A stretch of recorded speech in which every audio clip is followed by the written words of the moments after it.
happening Sunday. So that is the game 2. Game 6, a bigger pardon. Denver Nuggets, Minnesota Timberwolves. I love the players. My name is OLADAPO Kunubi, aka Young Striker 9. Top of the morning to you, Ibadan, Nigeria. Alright, on the show this morning, we've got more to talk about. Away, not only about the players, we also count down not only to Olympics, we also count down to Euro 2024. Updates coming from Germany. We've got update from France. We also have more updates on the show this morning. Remember, last game of the season going down across Europe. And, not really good news for Manchester United, Manchester City, as they'll be missing the services of key players in their teams.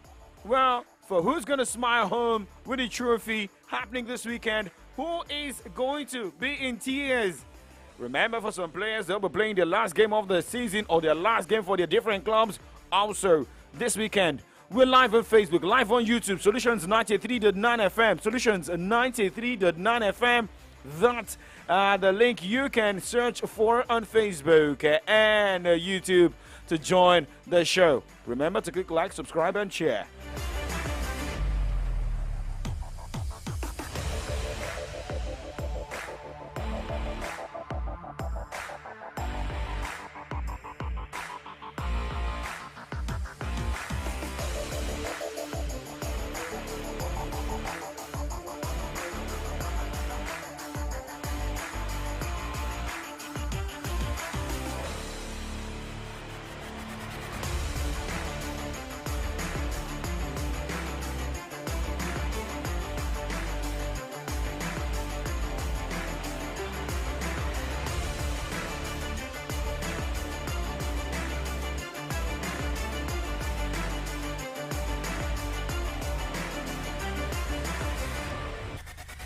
All right, now let's go talk tennis on the show this morning as we look at what went down at the Italian Open.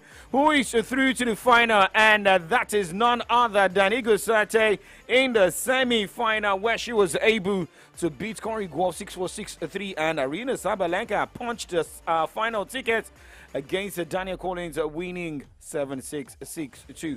But for Iga Swiatek, she looks like someone who's going for another gong this time around. She's getting to the final.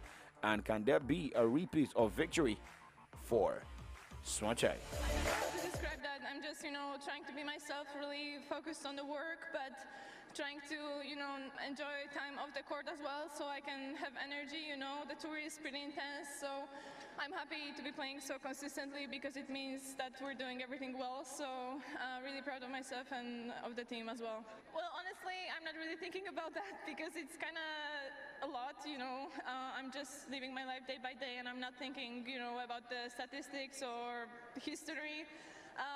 So I think it's easier that way because it makes you play more relaxed, relaxed way and more freely, So I'm just gonna try to play as best tennis as possible on a final, and if I'm gonna take it easy and really step by step, I think it's gonna be better than actually thinking about already winning, because whoever is gonna be in the final, they are both great players, really intense tennis, so still a long way to win and still a lot of work to do.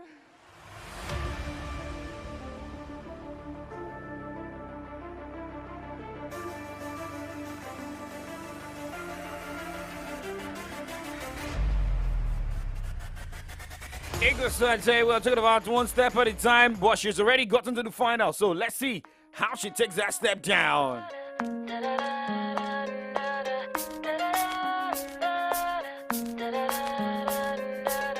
Hurry up and wait. So close, but so far away. Everything that you always dreamed of, close enough for you to taste, but you just can't touch. You wanna show the world, but no one knows your name yet. You wonder when and where and how you gonna make it.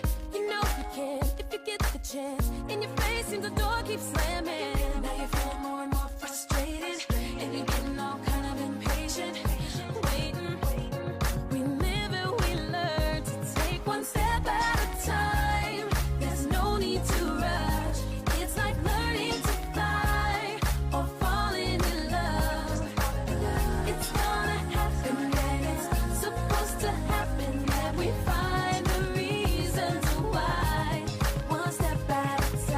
Okay, taking a step at a time. Jordan Sparks, one step at a time now. Moving on, still talking tennis this morning. And we look at the ATP semi-final where we have Nicolas Jarry taking on Tommy Paul today. That will be by 7:30 tonight. However, before that one, we'll be having Alejandro Tabilo back taking on Alexander Zverev, and that will be by 2:30.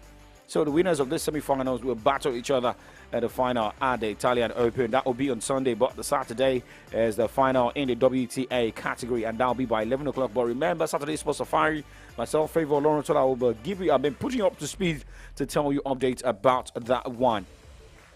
Now, moving away from the Italian Open, not really a good, timeout for Andy Murray. Remember, I was saying it yesterday.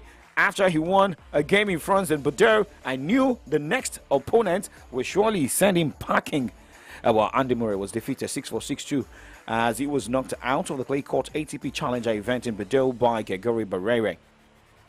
The tournament was 37-year-old Murray's first since he ruptured ankle ligament suffered at the Miami Open in March, and he came through a first-round match after opponent Karen Jacquet retired when trailing in the second set.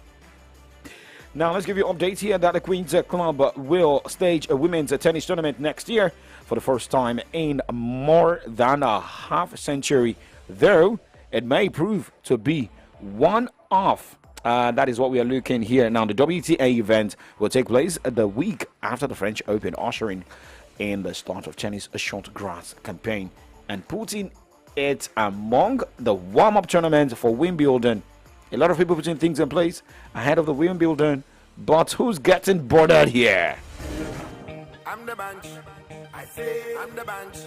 Baby, I don't mean to bother you. No, I don't mean. But can I borrow some of your time? Some of your time. Oh, yeah, tell me who discovered you. Tell me who discovered you. 'Cause you're the treasure I don't define. And if I find you, we go be fiesta, forever, whenever, however, the weather, together. When I find you, I'm more in you'll be fiesta, forever, whenever, however, the weather, together. I borrow some of your time. Oh yeah, I'm not living without you, baby, not tonight. Tell me what I gotta do to make you feel alright. Let me take you around the world, meet you anywhere. Don't tell me that you're far away. Want you by my side, take you on the ride. Any other thing, I'm gonna get away. I'll be your genie, you'll be my Aladdin. I'm gonna call me your Aladdin. Time to make a wish, oh.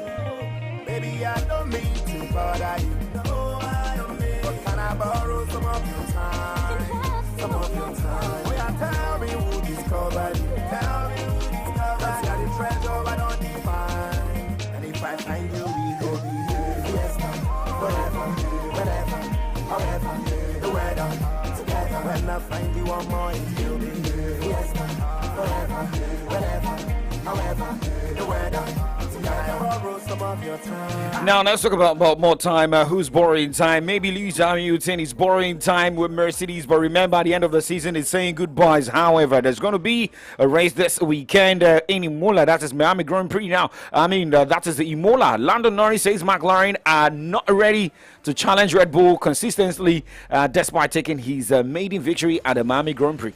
The Britain expect a competitive show at this weekend's Emilia-Romagna Grand Prix, but said McLaren are not getting ahead of themselves.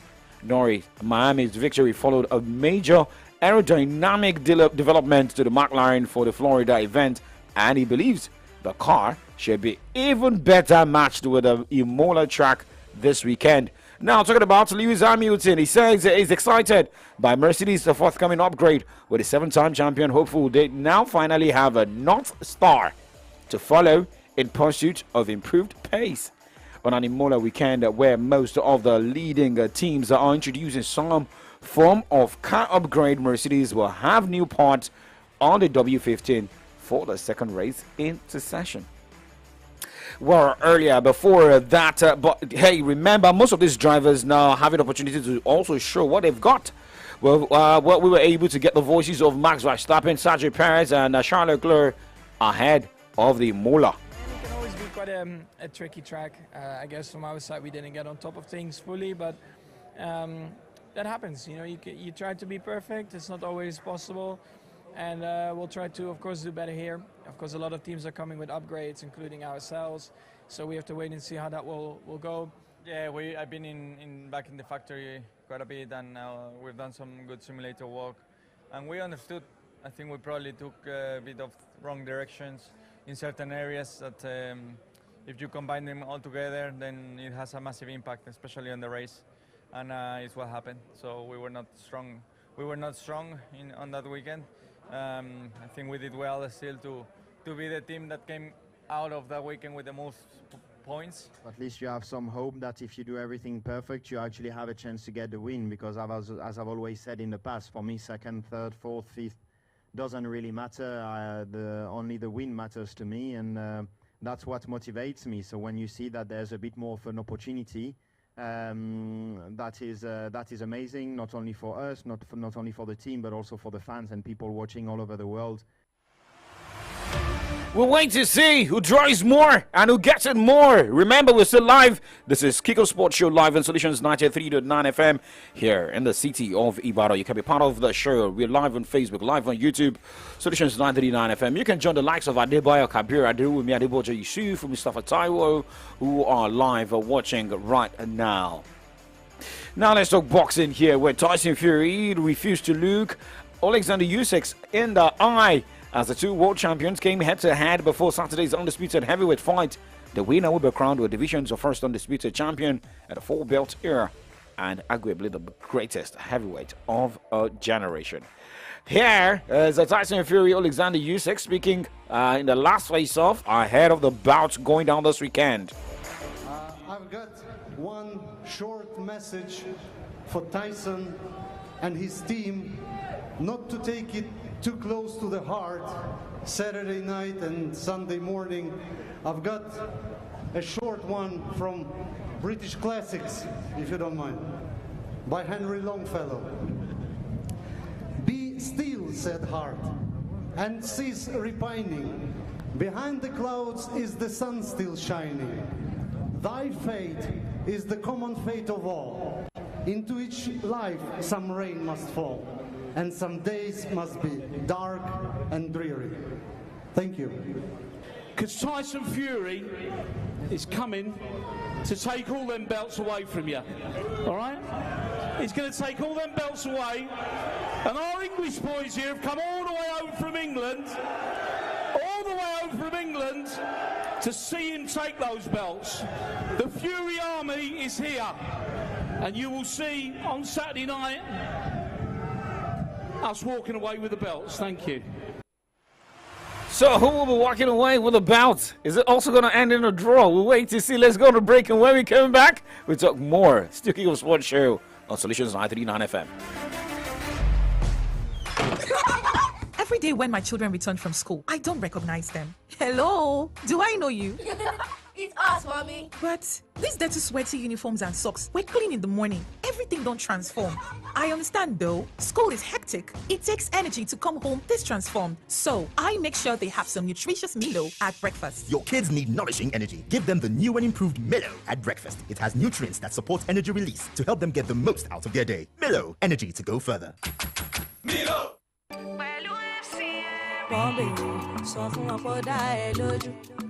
ìrìn ló jẹ́ má lọ fọ́ àwa fún ẹ ibikíbi tó àṣàmọ́ pa wá pẹ̀lú ẹ ìwọ ló ló ní pàdé FCMB wà fún ẹ. ìwọ ló ló ní ọ̀la ti dájú jọ̀wọ́ má ṣọ̀lẹ pẹ̀lú FCMB ìwọ ló ló ní ọ̀la ti dájú jọ̀wọ́ má ṣọ̀lẹ ọ̀nà ìrọ̀tọ́ kò jẹ́ bàbá ọ̀tá tán síbẹ̀ ó pàdé o jọ̀wọ́ má ṣọ̀lẹ dúró tán pẹ̀lú FCMB. FCMB, èmi àti pánkì mi. So we are in this filling station over 18 hours now. No way going back, no way going front. When it comes to solar power solutions, Novel Solar is a trusted brand. Solar engines from Novel Solar continues to put smiles on the face of their customers. With solar power, you have no reason to worry about fuel price or subsidy removal. You will no longer have to suffer noise from generators. We have different solar products and all you will need for solar installations, including solar panels, inverters, batteries, solar kit, solar generators, solar borehole system, solar street light, solar fans, fans, and solar lighting bulbs. My people, it's time to act fast and escape the high cost of petrol. We're located at Akinjide Plaza, opposite Adamasingba Stadium, Ikotedo, Ibadan. Embrace solar power and stop complaining about inadequate power supply. Call 0811-799-8800. 0811-799-8800. With high cost of fuel, Nova Solar is the way to go. News, sports, entertainment. Top 100 music on your Remedy Radio dial. Solutions 93.9. Do not touch that dial.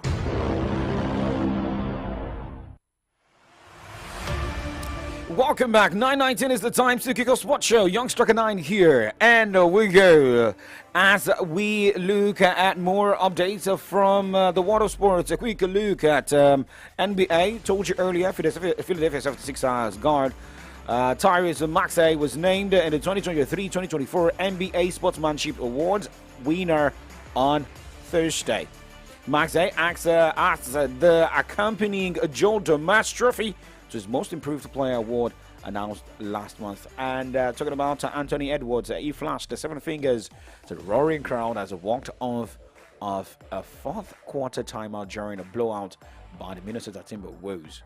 And you were able to also hear that update from basketball scene where Minnesota Timberwolves defeated Denver Nuggets 115-70 points, and now they have to go to Game 7. Now let us count down to Olympics in Paris with Victor Wembanyama as the focal point. France coach Vincent Collet announced an extended list of 19 players for his preliminary roster for the Paris 2024 Olympics. Fresh off winning the NBA Rookie of the Year award, 7'3", Wembanyama will boast France's medal aspiration alongside key players such as Rudy Gobert, Nicolas Batum, and Evan Fournier. But remember, that roster should still be trimmed to 12 players for the tournament, which includes the newcomers Bilal Koulibaly, Osman Dieng, and Kylian Hayes, who are also playing in the NBA this season. Now, Canada is to pass Norway 4-1 on Thursday for its fourth straight win in Ice Hockey World Championships after not allowing a single shot on goal in the first 2 periods. All right, now let's talk about Summer McIntosh lowered her own world record in the 400-meter individual medley at the Canadian Open, the Canadian Olympic Trials on Thursday. The 17-year-old touched the wall in 4 minutes, 24.38 seconds, nearly 1.5 seconds better than a time of 4 minutes, 4 hours, 25 minutes and 87 seconds at last year's World Championship trial, also held at Toronto Pan Am Sports Center. Now we'll move straight to the second half of the show where we talk football. Talk about the under-17 national team, the male, the female, and we talk about the WAFU B under-17 tournament in Ghana. But remember, it is more, a lot of people expected more from Nigeria's team. Yes, we played a draw, but not that bad. Now, head coach Bankole Oluwokere has assured that the Nigerian under-17 girls have their minds firmly trained on Saturday's FIFA Under-17 Women's World Cup qualifying match against their counterparts from Burkina Faso, and not on the final round of the qualifiers against either of Senegal and Liberia. Oluwokere led Flamingos to the third place finish at the last edition of the Global Finals in India, and those only victory on Saturday will propel his girls to a final round fixture that will present the opportunity for a return to the World Cup. Remember, Senegal thrashed Libya 3-1 in the first leg of their fixture in Dakar and look poised to be the team waiting in that final round. Focus on the game on Saturday. Now let's talk about WAFB. Nigeria's Golden Eaglets on Thursday held Burkina Faso to a goalless draw in their opening Group B game at the 2024 WAFB Under-17 qualifiers in Ghana. However, host Black Starlets of Ghana got a campaign off a perfect start with a dominant 5-0 win against Côte d'Ivoire in the opening game of the tournament.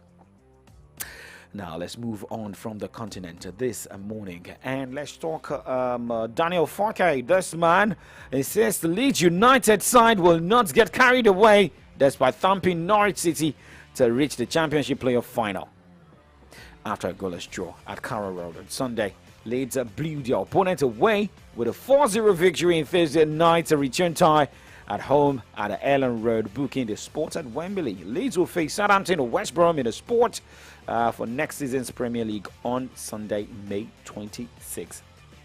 All right, now a quick countdown to Euro 2024.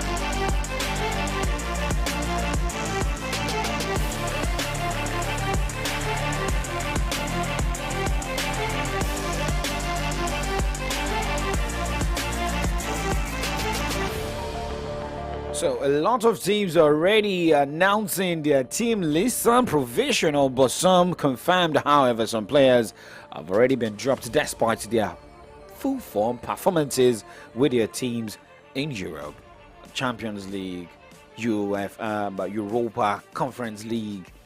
However, World Cup winner N'Golo Kante has been recalled by France after being named as one of the 25 players in Didier Deschamps' squad for Euro 2024. Kante played an influential role in France's World Cup win in 2018, but has not represented his country since June 2022 and currently plays for Saudi Arabia side Al Ittihad. Kante struggled with injury towards the end of his spell at Chelsea, but France boss Deschamps says his experience will aid the squad in Germany. Now, Paris Saint-Germain youngster wearing Zaire Emery and 21-year-old Bradley Barcola have also been selected after impressing for Ligue 1 champions. Now, Borussia Dortmund forward Karim Adeyemi has been dropped from Germany's preliminary squad for the Euro 2024. Germany head coach Julian Nagelsmann announced his preliminary squad on Thursday, with Adeyemi among some notable names missing. But looking at the form of Karim Adeyemi, he scored 2 goals and made 1 assist in 11 Champions League games, and it was fantastic for this team going to the UEFA Champions League final. And the Bundesliga this season, he has 3 goals and 1 assist in 20 league appearances. A lot of questions begging for answers. Now, another man, that is Joshua Zirkzee. Bologna top scorer Joshua Zirkzee will not feature at the Euro 2024 tournament in Germany this summer after being left out of the Netherlands' provisional 30-man list. Just like Germany. And seeing what is also happening in France.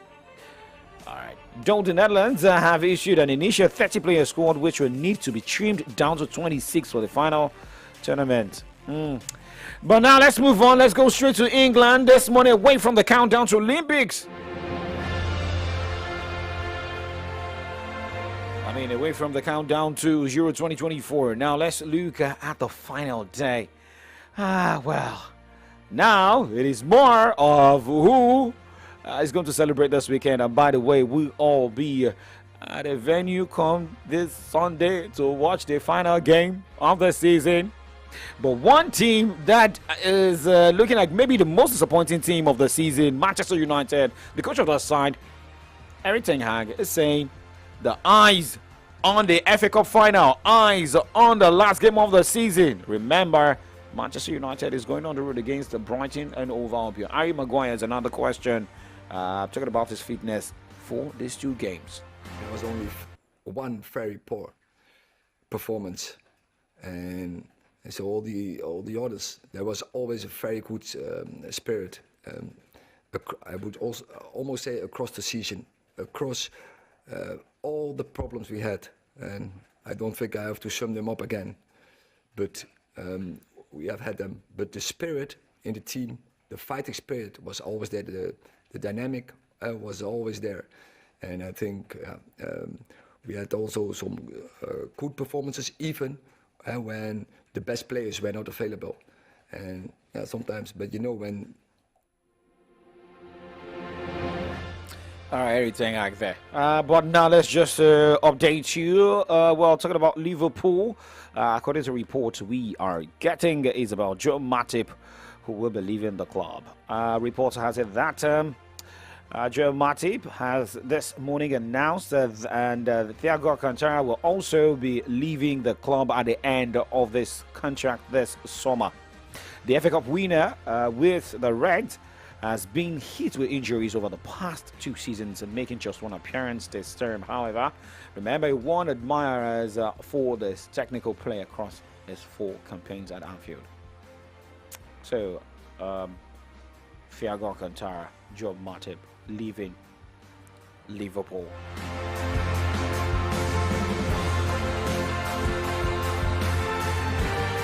Okay, remember the drama on the final day. Arsenal will be at the Emirates Stadium against Everton, and Manchester City will be at the Etihad against West Ham United.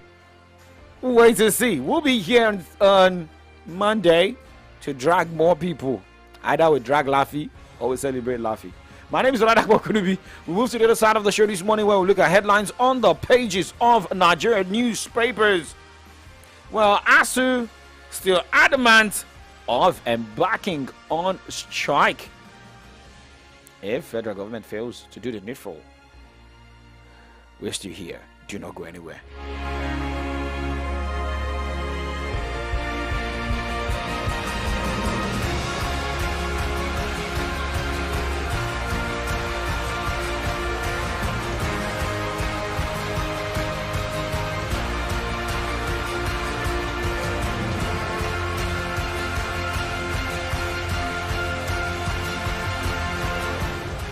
Feels good, I feel good, good, good, good.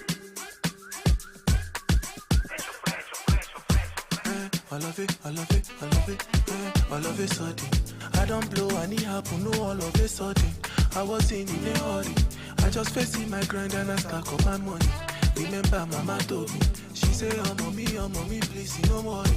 When you walk through the valley of the shadow, or tomorrow, it go with you, joy. Joy, alone they give me joy, joy, joy. When I show you, they give them joy, joy, joy. For my hood, I they give them joy, joy, joy. Oh na na man.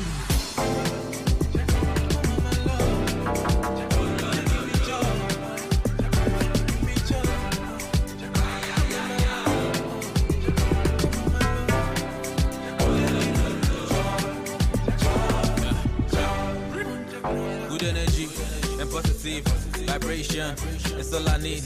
Gotta would do, gotta would know. Kabbalah soon, Kabbalah G. Professional, Ogaraya, enjoyment minister, Jaibi or Tedela, Tabarira, Amorawa, then we did man, Italawa, Ishetaka, Okitika, Lakadastika. We know fit on sabbatical, we know fit on a practical. Ability, only agility, alumini GPT. That was GTB, only opportunity. Go the Felakuti, Yoruba, Fashion Silaton, Baba 70. Joy, alone they give me joy, when I show you, they give them joy, for my hood, I they give them joy, oh na na money.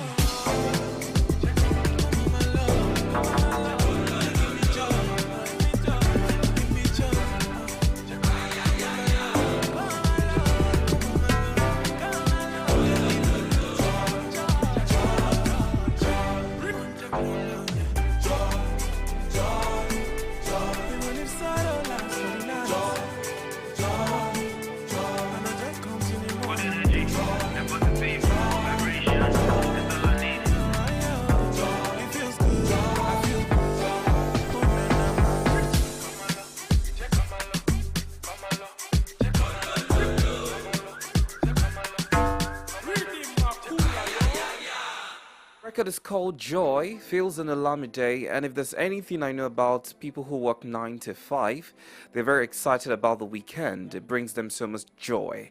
And that's what the song speaks of. Welcome to the last edition of From the Dailies right here on the Remedy Dial Solutions 93.9. It's time for us to look through the front pages of our Nigerian newspapers, get a perspective on the trending stories with analysis and feedback from you as well. My name is Victory Onyedikachi. Well, good energy, good vibration is all I need.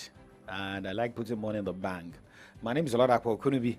ASU members are not really getting that money in the bank because federal government is not doing the needful. Shodeke, that is the ASU president, has been speaking. In the next 2 weeks, we may be seeing the gates of Nigerian institutions being locked or classes being locked, depending if SANO will be joining or other unions. My name is OLADAPO. Couldn't be. I've got with me the Punch and the Nation newspapers this morning. All right, I'll be taking stories from the Vanguard and the Nigerian Tribune paper. Be reminded that Fridays are usually open mic, so you get to react to stories that made the front pages since the commencement of this week. You can also be a part of the conversation by joining us live on YouTube and Facebook at Solutions 939 FM. Shortly as well, the phone lines will be opened for you to call in. The numbers would be 0909-888-9939 or 0912-222-2939. Let's get right into the papers.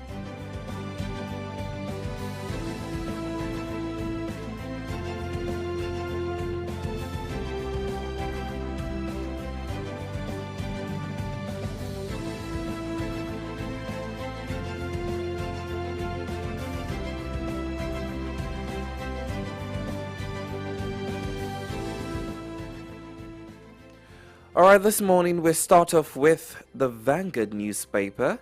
Dangote refinery to buy 24 million barrels of crude from the U.S.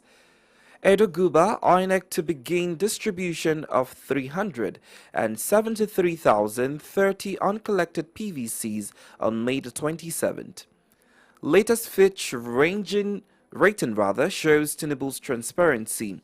Shatima.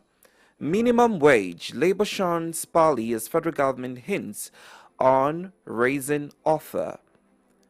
The biggest story on the Vanguard paper, electricity, most discos are technically insolvent, NERC declares. No plan to illegally use pension funds, Wale Edun. Now there's a debate on that between the NLC-TUC and the federal government on using pension fund. Emirates resumes flight to Nigeria October the 1st. Salary arrears, ASU threatens no pay, no work after 2 weeks. My enemies now sleep with eyes open. Fubara. These are the stories on the front page of the Vanguard paper. All right, now going straight to the Punch newspaper, looking at the headlines here. The cap headlines. FG Labour to negotiate 48,000 naira proposal Tuesday. FG opens student loan portal May 24. Reps probe Lagos Calabar Coastal Highway. And looking at the pocket headline, apologize for offensive Nazi post. Irate Nigerians attack UK journalists.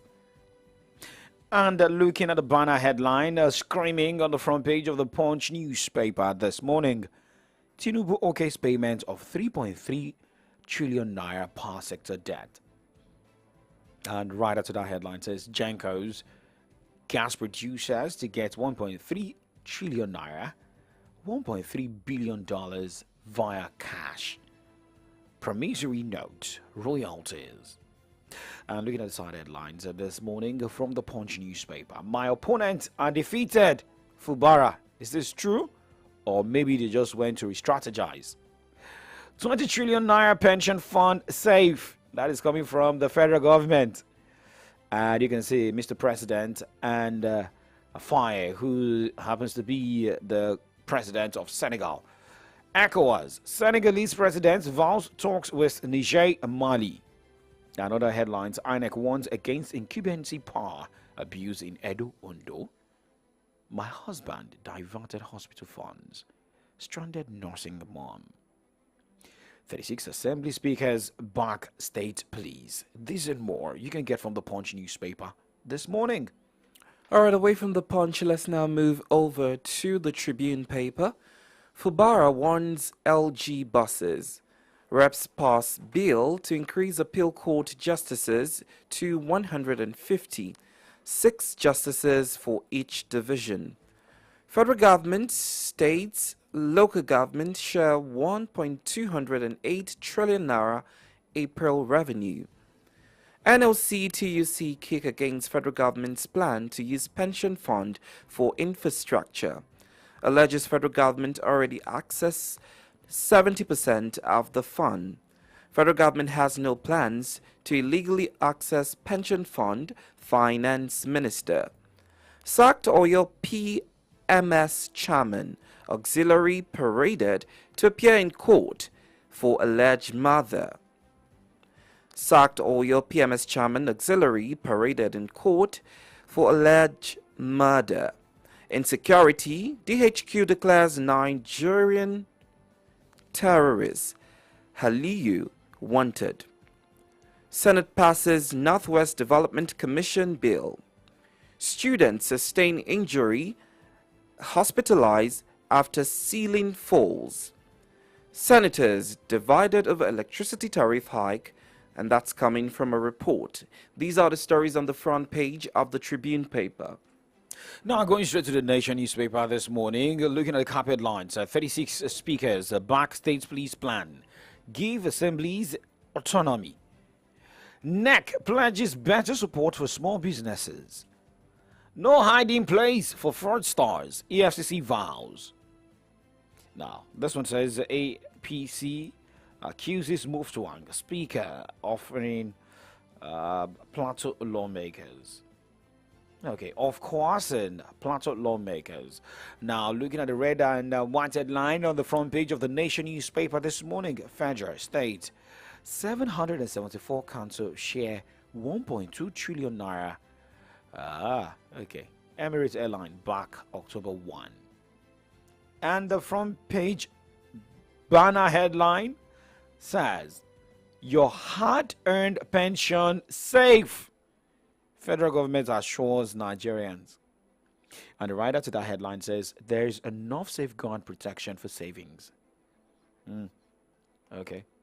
And, well, you can see the picture of Senegal's president and Nigeria's president in Abuja, the Aso Villa yesterday.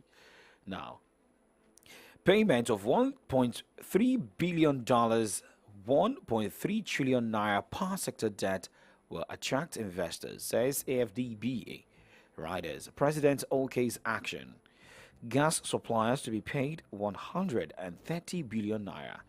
And this one says, man told he is not British after 42 years in UK. Okay. Students loan portal opens May 24. Kidnaps suspect Evans. Opts for plea bargain.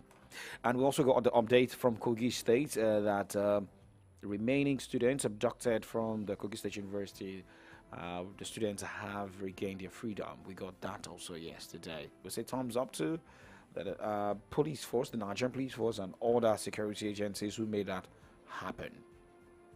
Now, going straight to the burning issue this morning, well, Festus Osifo, who is the TUC president, speaking on the negotiation and what the federal government puts on the table, 48,000 naira, saying that the Nigerian government showed a sign of unseriousness from 516,000 to 40,000 naira, a beat down. But he also came up with a threat. I will not be able to pronounce fully what will happen now because we have organs. But overall, like as I said earlier, we have toolbox, and in our toolbox, we have various means with which we call government to order. So for us, we are going to hold our organ meetings, we do the review, and at the end of the day, we'll communicate to Nigerians because what they have put on the table is completely abysmal. Not an era where you have inflation that is chasing high levels of debt. We also told government, federal government, first, that how did you come to this 48,000 naira? Can you give us a breakdown supported by data, supported by the reality of today, looking at where we are today in terms of inflation. So somebody that earns 48,000 naira, kindly tell us, how do you want this person to spend the money? Show us how much is it to pay for food. Show us how much is it to pay for transportation. Give us the breakdown that's going to pay for his child or his children's school fees. So give us this breakdown. Let us understand the rationale behind your 48,000 naira. Because on the part of labor, we came with the breakdown. So we asked government to give us that breakdown, so they couldn't give us the breakdown. It's against that backdrop that we felt that they were not prepared and that they were not ready. That was why we walked out from the negotiation meeting.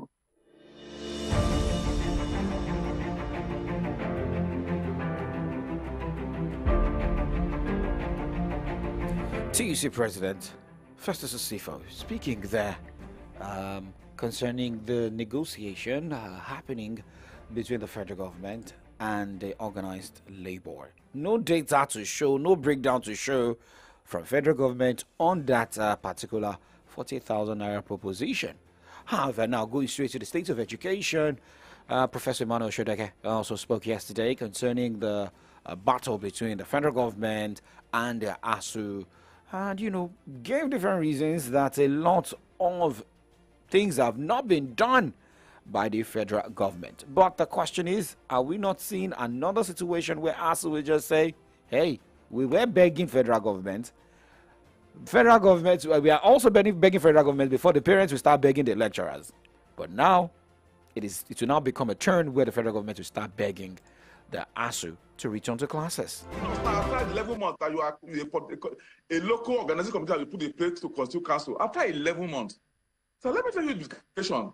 What we are doing now, we give the room for our international partner to say we are not a serious country. That you allow university to run for 11 months without council, which means that all decisions taken, contracts, appointment, adjunct, what have you, are illegally done. We should ensure that our university can compete with the university in the world. And that's why we are poorly rated. A large number of our members are leaving the country because they are so. A lecturer still earn about $300 a month. A lecturer who was earning when we negotiated the agreement was about $1,500 a month when we negotiated in 2009. Now it's $300, and I still earn the same thing. I can go to any country here and earn $5,000, $6,000. He will leave. Many of our colleagues, and you can also check. Anytime we go for a meeting, we have long lists of our people who have died out of poverty, pauperization. They can't take care of their head. And they're also passing through stress to meet up the backlog of work done. And many are in hospital to speak to you.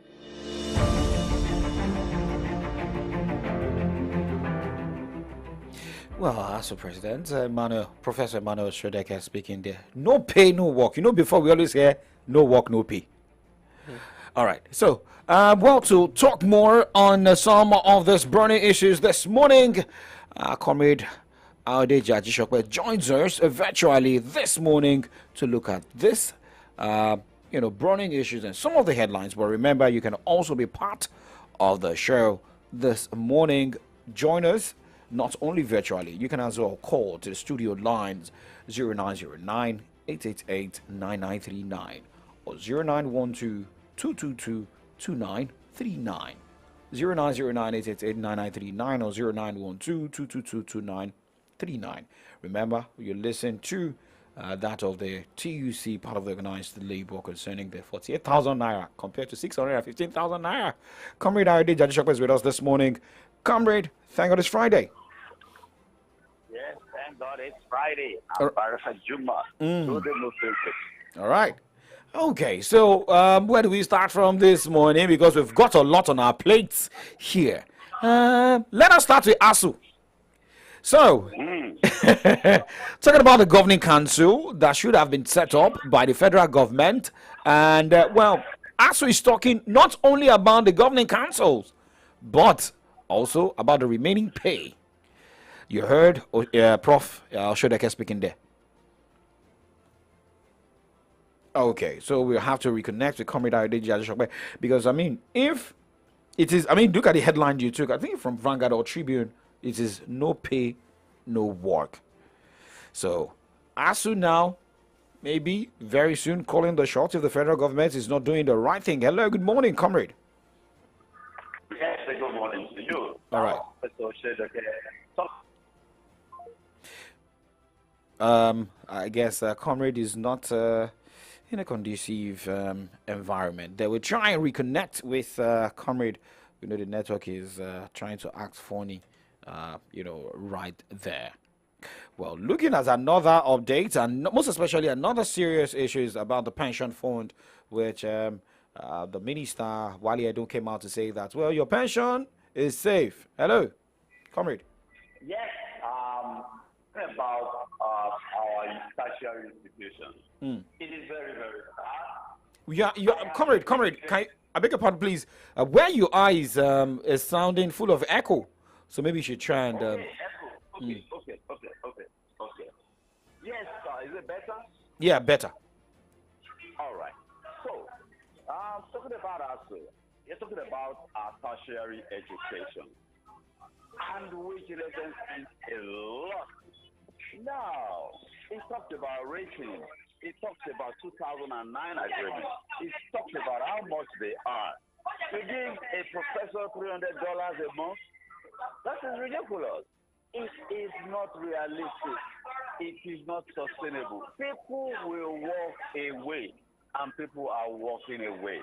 And we are at a loss. Look, the university, they have no governing council. That means the vice chancellor does what he likes.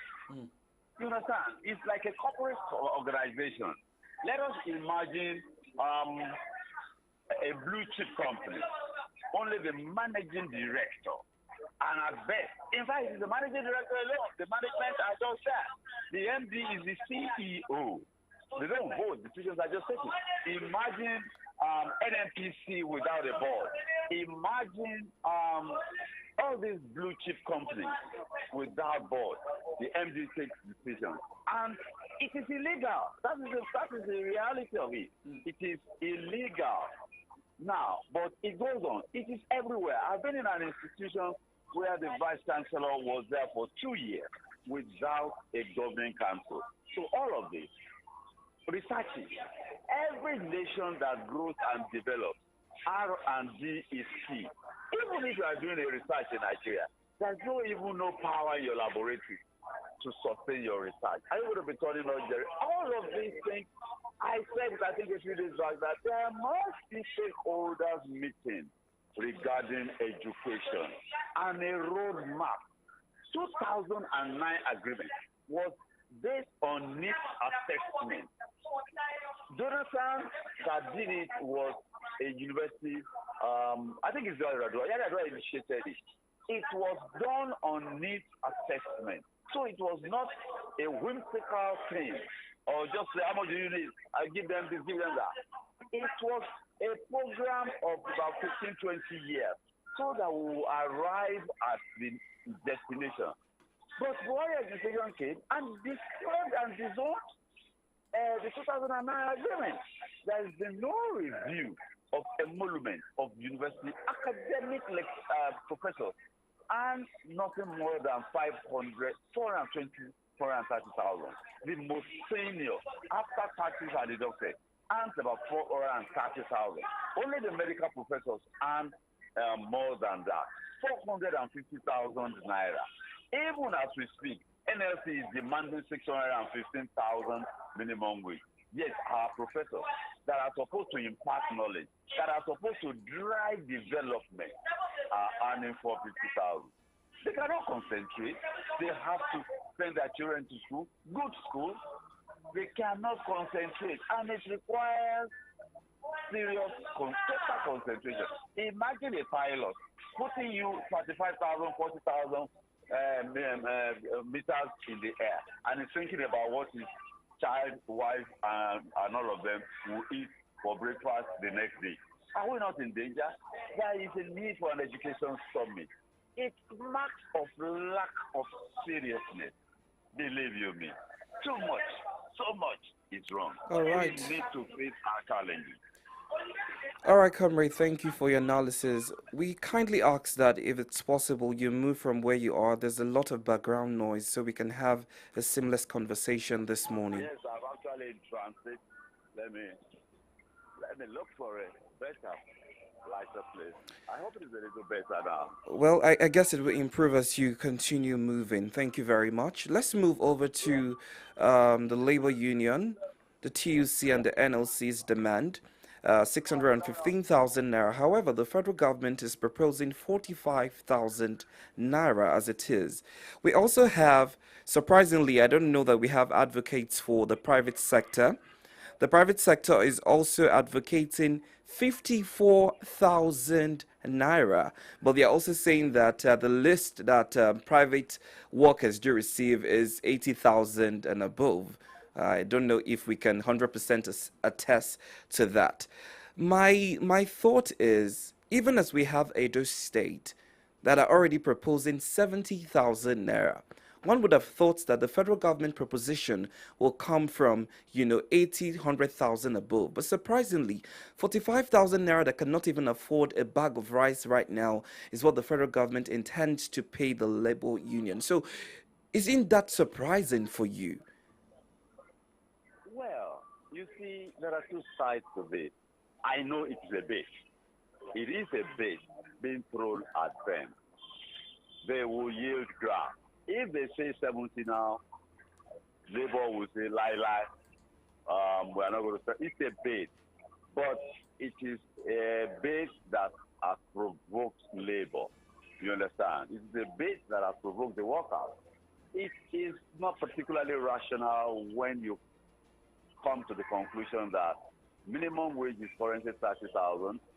Federal government is, I think, paying 35,000 wage award, Abi. That puts it around 65,000 already. And you are now proposing a minimum wage of 48,000. I mean, that is not rational. You understand? When you are doing, you should have taken into consideration what the ultimate minimum wage will be. That is why I call it a bid. It is even worse than a bid. It is what they call a red herring. And it may make Labour to harden its position because they requested, provide us empirical analysis of how you arrived at these figures. They were unable to do so. Yes, I agree that 615,000 is irrational also. It is totally illogical and irrational because you put a base. When you put a base that you will do will be in between the highest location of cost of living allowance and the lowest. You find a middle ground. And then at every stage, the local labor will now go and fight that out. The one they call cost of living allowance. Those who live in Port Harcourt, those who live in Lagos, those who live in cosmopolitan places, they deserve better wages because of their cost of living allowance. You cannot compare Lagos and Port Harcourt to Katsina, to Sokoto, to Yola, and to Oshogo, even to Ibadan. You understand? So these are the things. You find a middle ground, and then you go to each state to apply cost of living allowance. It's even worse than a base. It's a red herring. It is outright provocation. And they say, come and justify it. You cannot provide justification.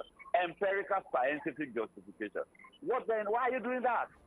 Why are you doing that? So from your analysis, there's a potential negotiation that would come up after this, since it's a bait. Of course. It's even worse than a bait. It's a red herring. The labor people are provoked. Workers are even provoked. It is irrational. People are earning 65 currently. You are now proposing 48. I mean, it's totally irrational. I know because the federal government has boxed itself into a corner by doing that 35 wage award with the minimum wage that is on wage. That means that they cannot do anything less than that. Okay, but comrade, apologies. Let me just come in here. But you look at the 615,000. Remember, we were also discussing that when the organized labor agreed on this, pushing it forward to the federal government. And we both discussed about this. If this is also feasible by federal government to pay, and they also want negotiations, do you think a federal government will? Don't you think federal government is also not seeing this as also a means of more negotiations from the labor angle. Because how do you think a federal government will pay civil servants, or the minimum wage will be on 615,000 naira? Is that possible? It is impossible. Oh, so? It is impossible. Oh, you see, that is why people are saying labor is getting it wrong. Number one, how many people will earn that 615,000? I have had labor leaders argue so funny arguments that don't worry. When people are saying how many people are collecting salaries from government, they say don't worry. When I collect, you collect, those numbers are collect. The assistant will collect from him. The assistants will collect their own from. They will also would they identify who is earning 615,000? They will collect it from everybody, even people who are not paying. Is it all of us that offer goods and services? You understand? So it is irrational. People are saying. In fact, I know that the position of TUC is quite different from that of Labour. And their argument is that, look, let us talk about ending importation of PMS. That will take pressure off the Naira. And that will ease the pressure on the Naira and make US dollars foreign exchange available to other critical sectors, the manufacturing sector. And it will reduce the pressure, and then the value of the Naira will increase, and then that will make things a lot easier.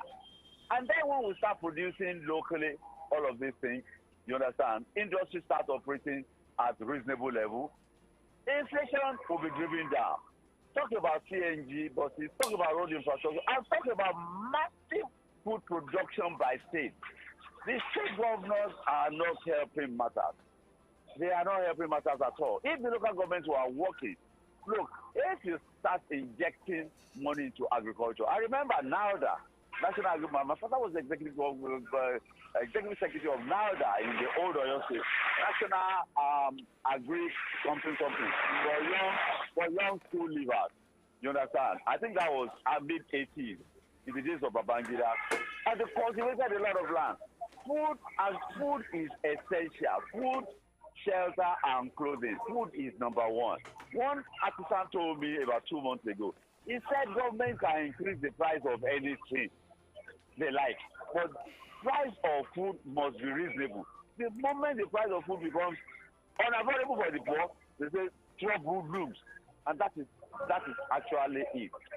Have they not identified their priorities? You understand? Have they not identified it? So Labour should do more than that. And Labour should fight the governors. Labour should start fighting the federal government. It is the governors that are the problem. It is the governors that are preventing first-line charge being implemented for local government. It is the governors that are preventing first-line charge being implemented for the judiciary. Lawyers tell me that the judiciary is not independent because they got to wait on the executive.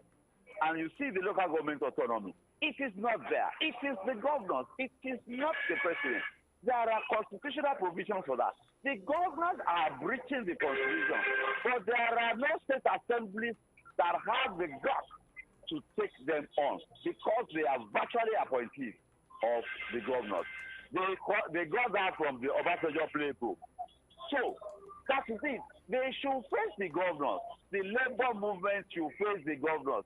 If there is going to be an amendment to the constitution that will affect the governors, the NGF will get together and frustrate it at the state level because you require 2/3 of the state to pass any amendment. The governors are the problem. It is not the president. They should change their strategy to effective and functional if they are actually working in the interest of the people. Labour has compromised too long, too frequently. Well, comrade, let's hope that pans out the way civil servants would want. I also mentioned that there's the private sector proposing 54,000. I don't know how possible that is because I think for private sector, payment is as income comes in. But let's see how that works out for both. It's actually not true. The moment the price of PMS was increased, organized private sector jacked up their pay to their workers. You see, the organizations that work. How many private sector are you aware of that did that, comrade? You know, I'm not talking about those. I'm not talking about those who offer services. Okay. I'm talking about those who do production. Okay. When I ask them in the banking, some who do services too, banking sector cannot afford inefficiency. They will say somebody's stable. He's not here yet. He's stuck in traffic. He's riding Okada. He does not have money for fuel. They don't operate like that. You understand? Those who are in production and some of them who are in services, like the banking sector, immediately PMS was increased. Cost of PMS was increased. Silently, they increased some of the allowances that relate to logistics for their workers. Well, I must say that is commendable. But let's move away from that and talk about the student loan.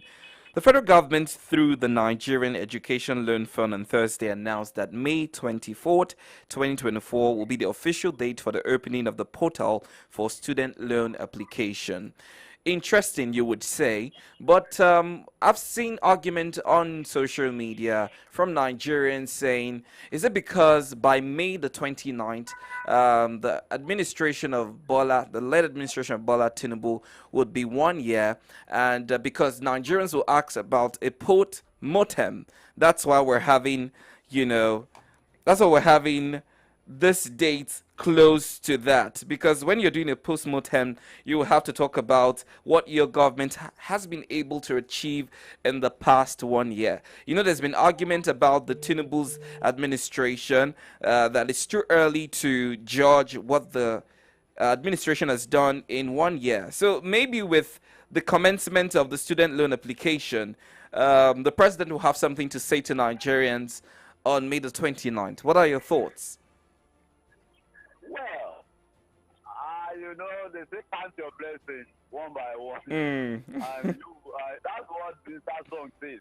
So what they will be doing on May 29th, at least at the federal level, is they will be saying, we have done this, we have done that. 100 billion for credit, easy access to credit. Education for loans, credit. We have done 1,000 CNG buses. We have stabilized this where PMS is flowing, a lot of that. Bottom line, the question is, have we seen the impact? If people are not interested in that, where is the impact? It has to be measurable. You understand? Can we see it? How is it impacting us? And the things that people will measure is, what's the cost of transportation? What is the cost of a Congo of Gary? I was asking my wife, I think late last night or this morning. I said, how much is a Congo of rice now? She was telling me that it depends on the quality you want to buy. You can buy as much as 4,000, 5,000, 3,000, depending on the quality. He said, but the minimum average is nothing less than slightly above 3,000 for you to have, not those ones that will swell like noodles. You understand? the ones that will be recognizable as grains. So I was talking to somebody about Uncle Ben day before yesterday. The woman almost flinched at the word Uncle Ben. Uncle Ben. Yes, I was actually asking her how much. I sample. I saw geisha. I saw Titus Sade. I saw how much is geisha. That was our staple in university with Uncle Ben. I think it was $5. You buy a pack of Uncle Ben. You cannot even finish that one once. You buy, what do you call that one? Geisha. 5 naira. 1,000 naira. I was shocked. You understand? Even the mere mention of Uncle Ben, the woman flinched in shock. Say, Uncle Ben's cake. You understand? When the regular rice is even unavailable. So people are asking, where is the impact? I have done this. I have done this. I have done that.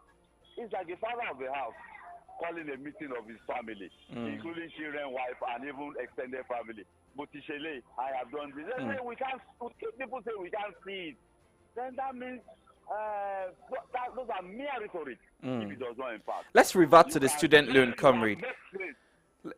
Because of time, let's revert to the student loan. Do you think that the federal government has crossed the T's and dots the I's since they're opening application for student loan? I hope so. It is about implementation. Let me make it clear. Brilliant idea. Borrowed idea. They wanted to paste it, but it failed. They now went to customize it. Tony Lumelu, I'm told, is a round peg in a round hole because it has to be run efficiently. You understand?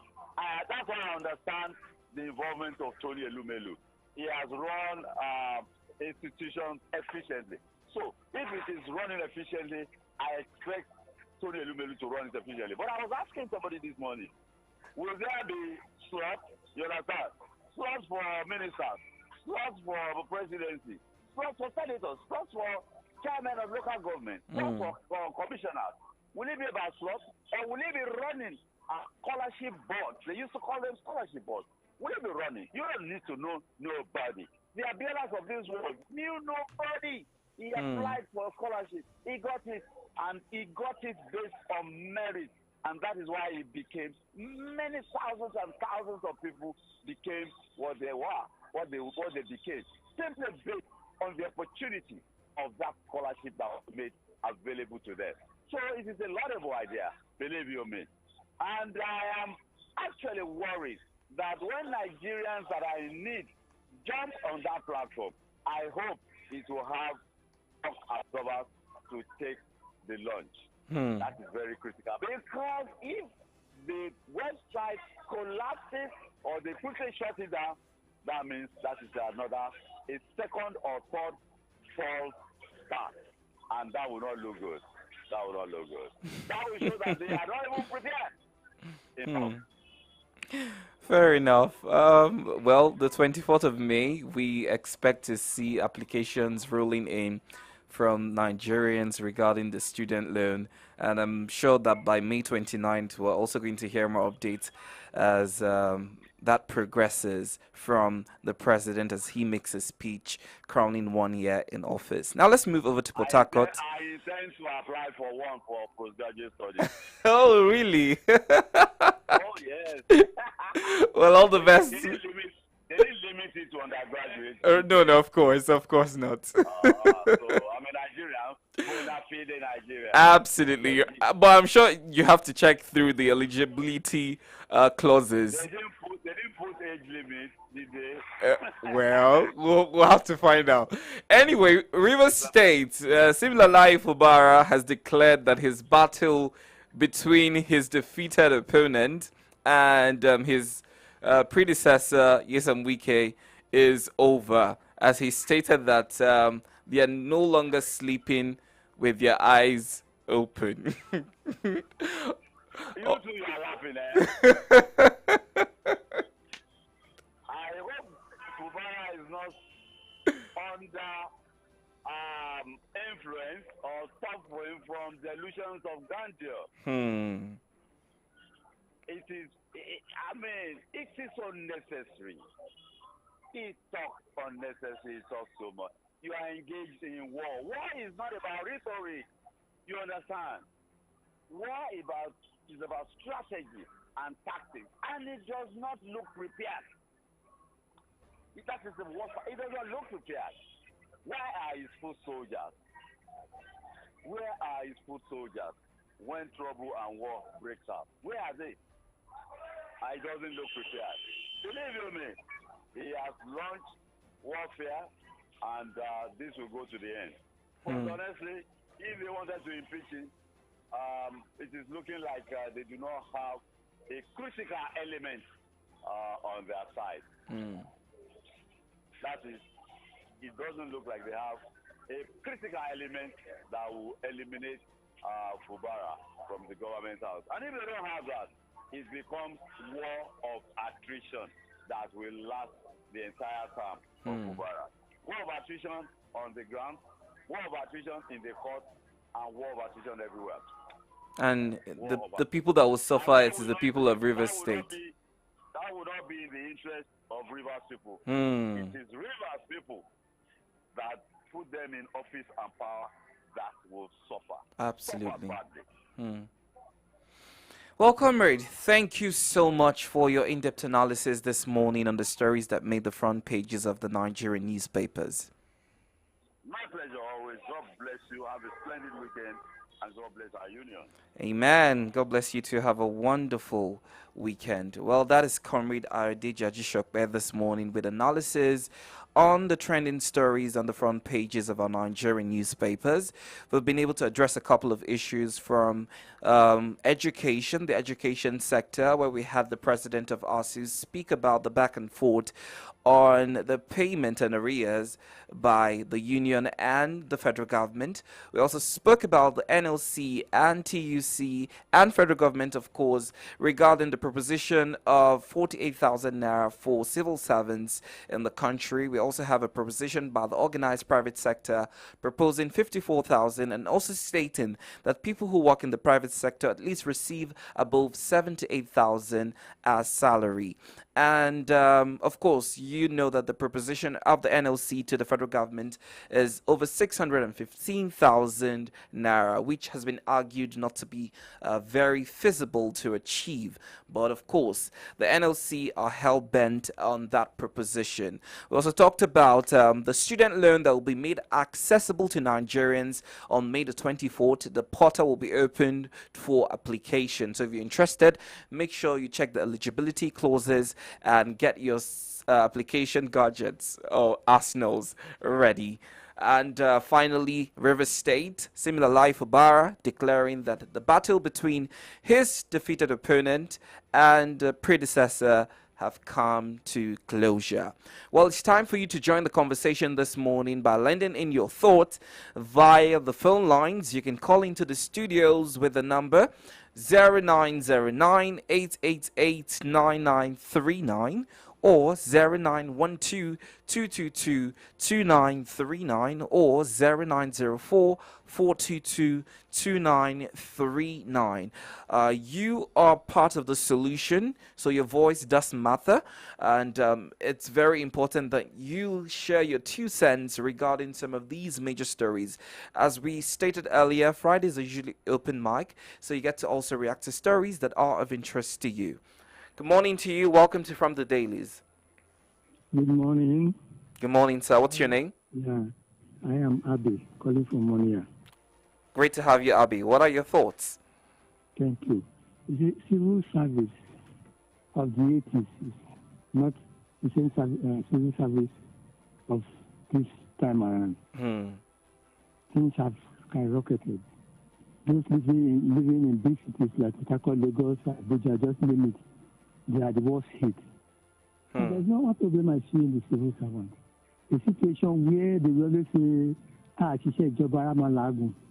I think that mentality, if the civil servant is away from civil servant work, a system of working, Nigeria will be better for it, because if you suppose of this money that is taking flight to overseas, two civil servants that the politicians they work through in order to make this, without the support or connivance of the civil servants, some, not all civil servants, some civil servants, the politicians will not have their way for this money to be counted. In the long run, they, the civil servants, will survive.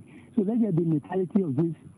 Let us work together in order to improve the image of civil service, in order for Nigerian government, each state, federal government, to have enough money instead of going borrowing. If they decide to put much effort with the workers in civil service, if they decide to put much input, that would be a bigger output for a government to have in order to take care. I'm not in support of government not to pay for 50,000, whatever, but the issue is our mentality towards work, like many private organizations, they are making it because their workers at stipulated time, they are at work. At the normal time, they close at work. But this is the idea of even directors, sometimes only twice a week. Most civil workers, twice a week, they will come to the office. Where would the money come from? So I'm not in support of government not to increase their salary. But that our mentality, we should change it.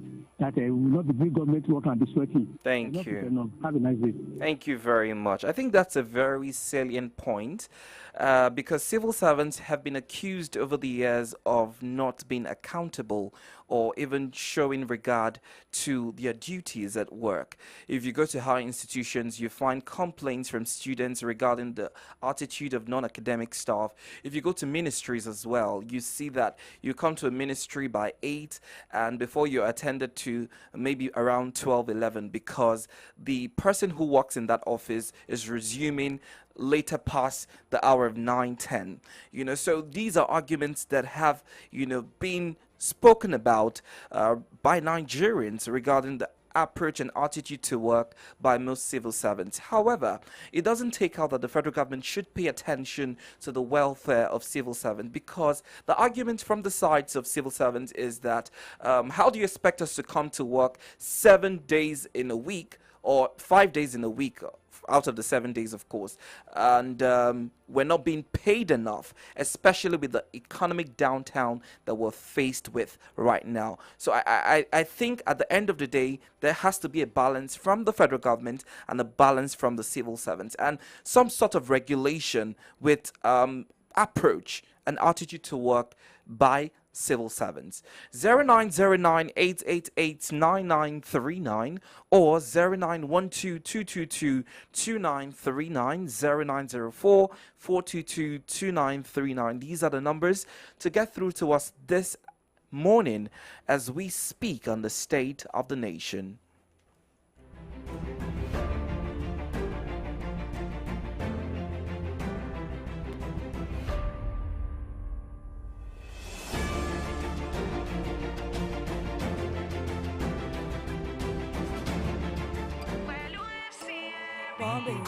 Sọ fún wọn kó dá ẹ lójú, èèyàn yìí ló jẹ́ má lọ fọ́ àwa fún ẹ. Ibikíbi tó àṣà mọ́ pa wá pẹ̀lú ẹ, ìwọ ló ló ní pàdé FCMB wà fún ẹ. Ìwọ ló ló ní ọ̀la ti dájú, jọ̀wọ́ má ṣọ̀lẹ pẹ̀lú FCMB. Ìwọ ló ló ní ọ̀la ti dájú, jọ̀wọ́ má ṣọ̀lẹ.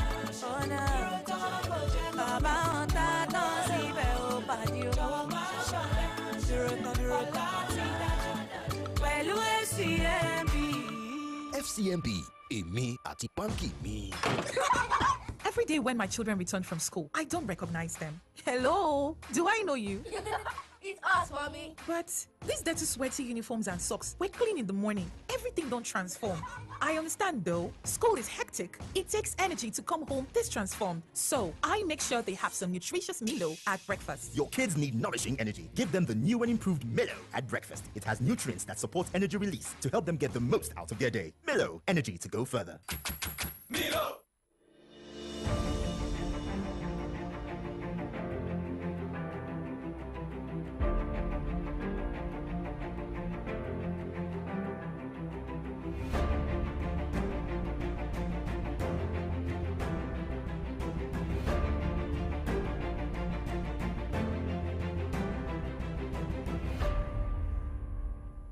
All right, 21 minutes gone past the hour of 10. You're listening to From the Dailies right here on the Remedy Dial Solutions 93.9. My name is Victor Nyedikachi, and we've been able to analyze the major stories that made the front pages of our Nigerian newspapers this morning, and we've also received feedbacks and analysis this morning. I'm just going to take this last message as we wrap things up this morning. All right.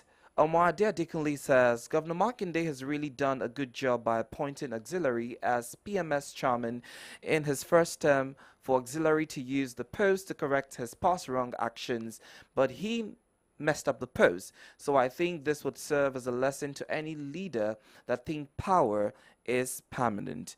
Of course, that made the front page of the paper this morning. Thank you so much for your thought, Omwade Adekunle. All right. We're pressed for time, and with that, we would bring From the Dailies for this week to a close. We must say thank you so much for being a part of the conversation by joining in on Facebook and also sending in your messages via WhatsApp as well as calling into the studio.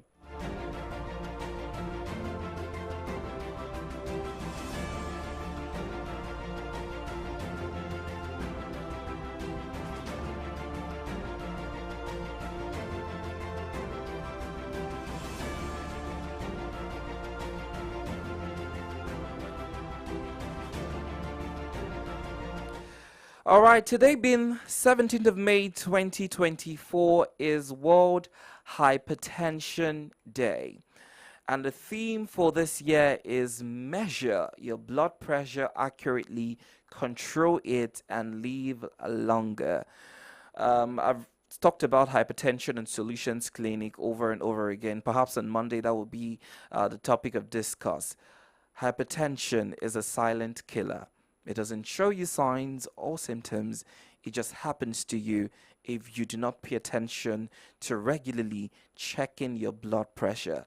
So today avails you another opportunity to check your blood pressure accurately, control it to ultimately live longer, because your health should definitely be your priority. Have yourself a wonderful weekend and make sure to have some premium enjoyment today. Here is Premium Enjoyment by Timi Dakolo. My name is Victory Onyedikachi. Good morning to you.